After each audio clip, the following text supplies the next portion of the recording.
Hello students, welcome back once again on my YouTube channel named Let's Be Mathaholic. Today we are going to discuss one of the another important theorems of quadrilateral chapter, and the theorem says कि in a parallelogram the diagonals bisect each other. कहने का मतलब एक parallelogram के अंदर जो diagonals होते हैं ना वो आधे आधे में डिवाइड हो जाते हैं, बढ़ जाते हैं। ऐसा हमें पैरेललोग्राम के लिए प्रूफ करना है। ठीक है, आज के थ्योरम का स्टेटमेंट यही है कि एक पैरेललोग्राम के लिए जो डायगोनल्स होते हैं वो क्या होते हैं, बाइसेक्ट करते हैं या आधे आधे में डिवाइड हो जाते हैं, बढ़ जाते हैं। बाइसेक्ट करने का मतलब ये होता है getting divided into two equal halves और पार्ट्स। तो सिंस ये थ्योरम हमें पैरेललोग्राम के लिए प्रूफ करना है तो हम लोग क्या करें, सबसे पहले तो एक पैरेललोग्राम ड्रॉ करेंगे। ठीक है, तो पैरेललोग्राम का एक डायग्राम कंस्ट्रक्ट कर रहे हैं और इस पैरेललोग्राम का नाम हमने अज्यूम कर लिया ABCD।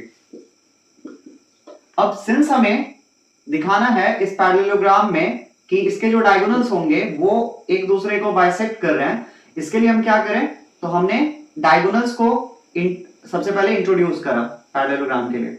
ठीक है, तो ऑब्वियसली एक पैरेललोग्राम के दो डायगोनल्स हो सकते हैं, क्योंकि पैरेललोग्राम क्या है, पैरेललोग्राम होने से पहले वो एक क्वाड्रिलैटरल है और एक quadrilateral can have only two diagonals. ठीक है, अब इसके बाद तो हमने एक पैरेललोग्राम कंसीडर करा जिसका नाम ABCD रखा और इसके दोनों डायगोनल्स को इंट्रोड्यूस किया जिसके नाम AC और BD हैं। ठीक है, और लेट सपोज कि ये एक दूसरे को मीट कहां कर रहे हैं, मिल कहां रहे हैं, तो दोनों का इंटरसेक्शन हुआ है O पे।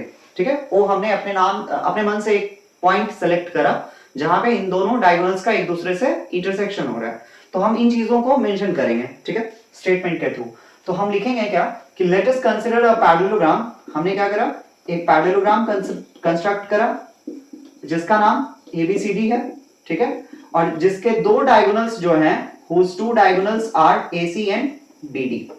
ठीक है, whose two diagonals are AC and BD। इन चीजों को हमने लिख लिया। अब हमें क्या प्रूफ करना है, हमें प्रूफ करना है कि जो डायगोनल्स है ना वो आधे आधे में बढ़ जा रहे हैं। कहने का मतलब क्या हुआ कि लेट सपोज अगर AC एक डायगोनल है और AC का लेंथ 24 सेंटीमीटर रहा होता, ठीक है, तो ये क्या होता, 12 और 12 में बट क्या होता, 24 का आधा कितना होता है, 12 होता है। मतलब कहने का कि OA और OC ये दोनों क्या होंगे, तो इक्वल होंगे, OA और OC दोनों इक्वल होंगे, ऐसा प्रूफ करना है। उसी तरह से OD और OB ये भी क्या होंगे, इक्वल होंगे। ठीक है, ऐसा हमें प्रूफ करना है।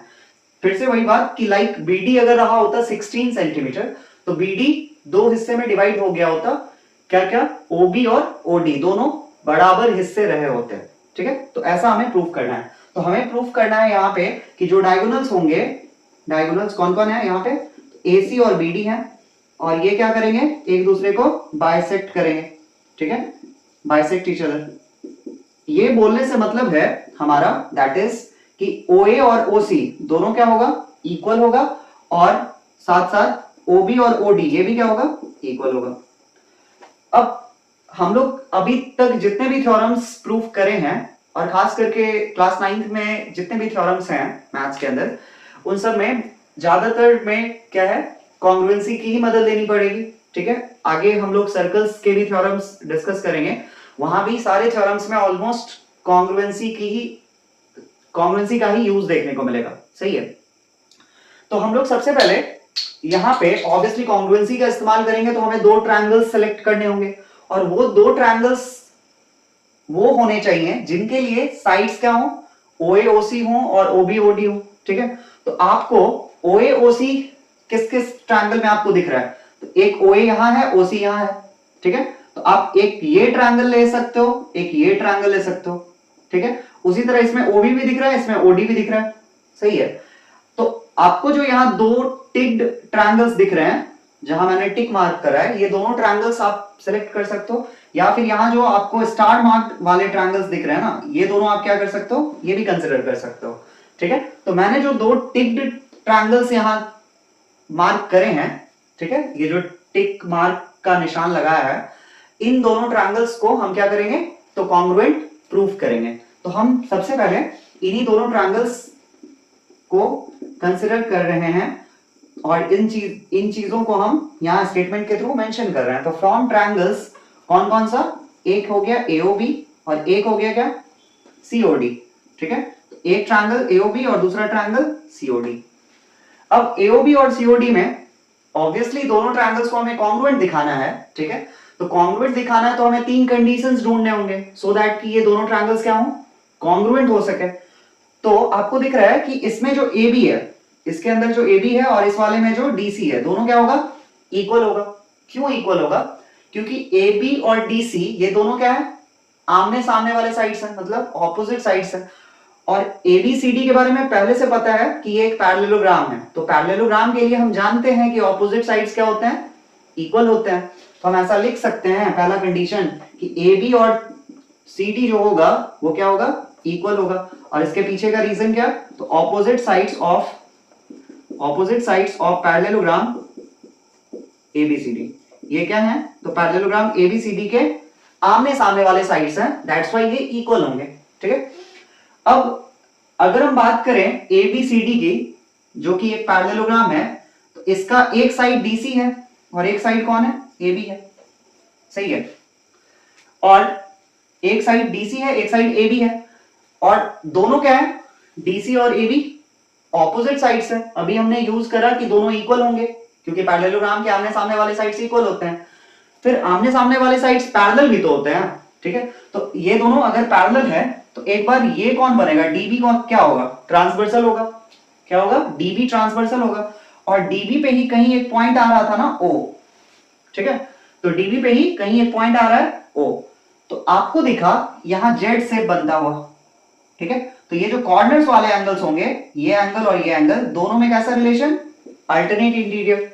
क्यों अल्टरनेट इंटीरियर, तो एक ट्रांसवर्सल के उस तरफ बन रहा है और एक इस तरफ बन रहा है, और दोनों अंदर में मतलब इंटीरियर एंगल्स हैं, ठीक है, अंदर में बनने वाले एंगल्स हैं, ठीक है।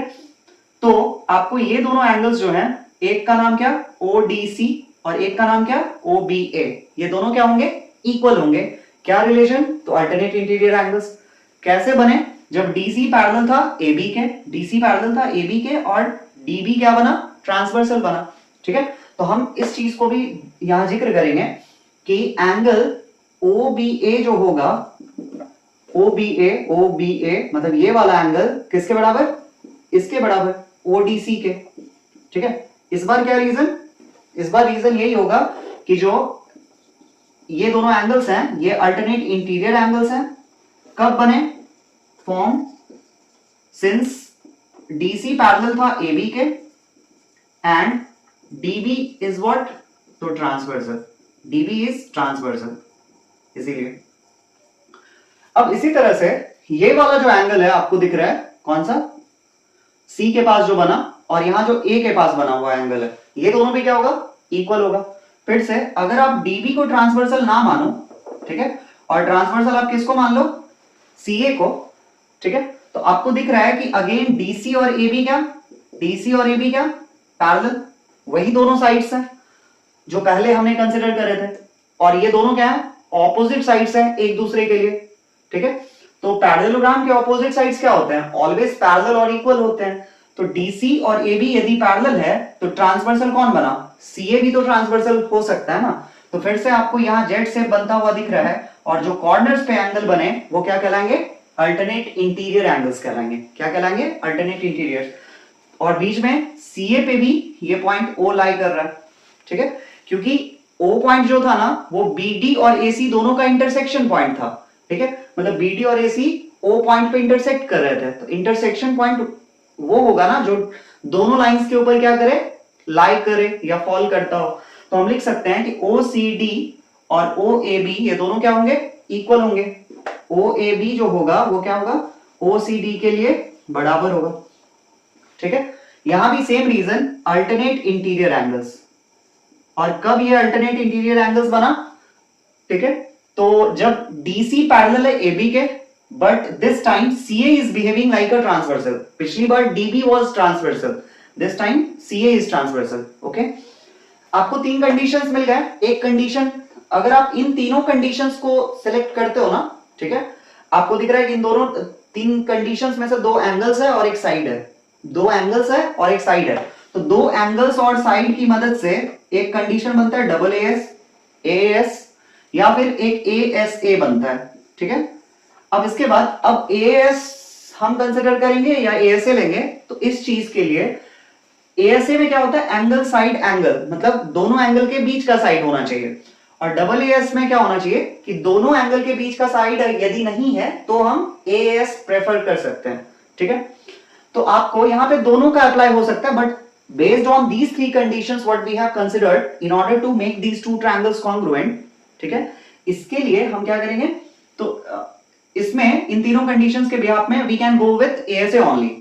बट एक और केस है कि अगर आप इस वाले एंगल की बात करो, कौन सा, COD, और इसमें AOB, तो ये क्या है, वर्टिकली अपोजिट एंगल्स है। अगर आप ये भी लिखे होते, ठीक है, तो फिर क्या होता कि ये एंगल, ये एंगल, ये एंगल, तो 3A जैसा तो कोई क्राइटेरिया होता नहीं है कॉन्ग्रुएंसी में, मतलब ट्रिपल ए करके कोई क्राइटेरिया होता नहीं है। तो वहां पे क्या पॉसिबिलिटी था, दो एंगल उसके साथ एक साइड तो मस्ट था सिलेक्ट करना। साइड आपको दिख रहा है DC ही हो सकता है, साइड DC ही है जिसको हमने यूज करा है। तो DC और ये दोनों एंगल्स अगर होते हैं तो इन दोनों एंगल्स के बीच का साइड है DC, ठीक है। इन दोनों एंगल्स के D और C के पास जो एंगल्स बने हैं, इन दोनों के बीच का साइड है DC, सही है। तो हम क्या कह सकते हैं, फिर ASA के साथ जा सकते हैं। यदि हम इस वर्टिकली अपोजिट एंगल्स को भी यूज में लाएं, ठीक है, जो लाया जा सकता है, ठीक है, तो फिर क्या करेंगे, आइदर हम ये दोनों एंगल, ये दोनों, एक D के पास एक O के पास, या फिर एक O के पास और एक C के पास बना हुआ एंगल, इनको कंसिडर कर सकते हैं, और DC साइड तो करना ही करना है, ठीक है। तब हम AAS के साथ भी जा सकते हैं। तो एनीवे, अगर आप वर्टिकली अपोजिट एंगल्स भी ले लेते हो, कौन सा, जिसमें एक है AOB, ये बराबर किसके, COD के, और रीजन क्या, तो वर्टिकली अपोजिट एंगल्स, तो आप इन चारों कंडीशंस में से मैंने बोला कि आपको साइड तो मस्ट है कंसिडर करना, ये करना ही होगा, क्योंकि दो एंगल के साथ ना एक साइड हमेशा लिया जाएगा। तीन एंगल के हेल्प से कोई भी कॉन्ग्रुएंसी क्राइटेरिया नहीं अवेलेबल है, ठीक है। मतलब कहने का कि ट्रिपल ए करके कोई कॉन्ग्रुएंसी वाला कंडीशन नहीं अवेलेबल है। ट्रिपल ए करके एक सिमिलैरिटी कंडीशन जरूर होता है, जो आप लोग क्लास 10th में पढ़ोगे, सही है। अब यहां से देयरफॉर ट्रायंगल AOB को हम कॉन्ग्रुएंट कह सकते हैं किसके, COD के। कौन से कंडीशन पे, कौन से कंडीशन से, तो बाय ASA या फिर AAS, दोनों से, ठीक है। अब दोनों से कैसे कह सकते हैं, अगर आप ऊपर वाले तीनों के साथ जाते हो, AB बराबर CD, OBA बराबर ODC और OAB बराबर OCD, तब तो आप ASA यूज करोगे। ऊपर वाले तीनों के साथ जाने पर ASA, एंगल साइड एंगल, ठीक है। बट आप या तो ऊपर वाले दोनों और इन दोनों में से कोई एक लेना है, इन दोनों में से, यानी सेकेंड और थर्ड वाला जो कंडीशन है ना, उनमें से कोई आप एक चूज करो, और ये वर्टिकली अपोजिट वाले को भी आप इंट्रोड्यूस करते हो, तो फिर you have the choice of AAS, सही है। आई होप आप समझ पाए होगे। अगर आपने कॉन्ग्रुएंसी कंडीशन पढ़ा होगा तो आपको कहां ASA अप्लाई करना है और कहां डबल AS अप्लाई करना है, ये आपको डिस्टिंग्विश करने में दिक्कत नहीं आती होगी, आई होप सो। चलिए, जब हम लोग कॉन्ग्रुएंसी का वीडियो अपलोड करेंगे तो वहां पे हम लोग इस चीज के ऊपर डिटेल से डिस्कस करेंगे। एनीवे, तो AOB और COD दोनों क्या हो गए, ASA या AS, दोनों कंडीशंस के बिहाफ पे कॉन्ग्रुएंट हो सकते हैं एक दूसरे के लिए। अब जब दोनों कॉन्ग्रुएंट हो गए तो हम क्या लिख सकते हैं, बाय CPCT लिख सकते हैं, जब दो ट्रायंगल कॉन्ग्रुएंट तो उनका सब कुछ आपस में इक्वल, उनका सब कुछ आपस में इक्वल। सब कुछ इक्वल होने का क्या मतलब है, अब दोनों ट्रायंगल्स के तीनों साइड्स इक्वल, तीनों एंगल्स इक्वल, मतलब करेस्पॉन्डिंग वाले तीनों एंगल्स, करेस्पॉन्डिंग वाले तीनों साइड्स एक दूसरे के लिए इक्वल। अब क्या होगा, तो देखो O से A, ये पहला दोनों लेटर, इधर भी पहला दोनों लेटर, ये दोनों क्या होगा, आपस में इक्वल होगा। तो आप कैसे लिखोगे, OA बराबर OC, पहला दोनों, इधर भी पहला दोनों लेटर, दोनों क्या होंगे, एक दूसरे के लिए करस्पॉन्डिंग साइड्स होंगे, ठीक है। और CPCT stands for corresponding part of congruent triangles, सही है। इधर देखिए, आखिरी दोनों OB, लास्ट के दोनों OB, और इधर लास्ट के दोनों OD, ठीक है। तो OB और OD ये भी क्या हो गया, इक्वल हो गया। यही तो हमें एग्जैक्टली प्रूफ करना था, क्या, कि OA और OC इक्वल होंगे और OB और OD ये भी इक्वल होंगे। कहने का मतलब एक पैरेललोग्राम के लिए जो डायगोनल्स होंगे वो आधे आधे में डिवाइड कर जाते हैं, ठीक है। तो उम्मीद करते हैं ये थ्योरम का प्रूफ आपको वीडियो देखने के बाद जरूर समझ में आएगा, ठीक है। और make sure to like, share and subscribe the channel, and please share the videos to your friends also, so that एक मोटिवेशन मिलता है। और आप लोग बहुत सारे, मैंने देखा है कि बहुत सारे लोग ऐसे हैं कि सिर्फ वीडियोस देखते हैं, 1-2 मिनट देख लेते हैं, ठीक है। और ऑब्वियसली जिनके ये इंटरेस्ट का है, मतलब लाइक जो क्लास 9th 10th में है, उनके तो ये काम का है, बाकी का नहीं है।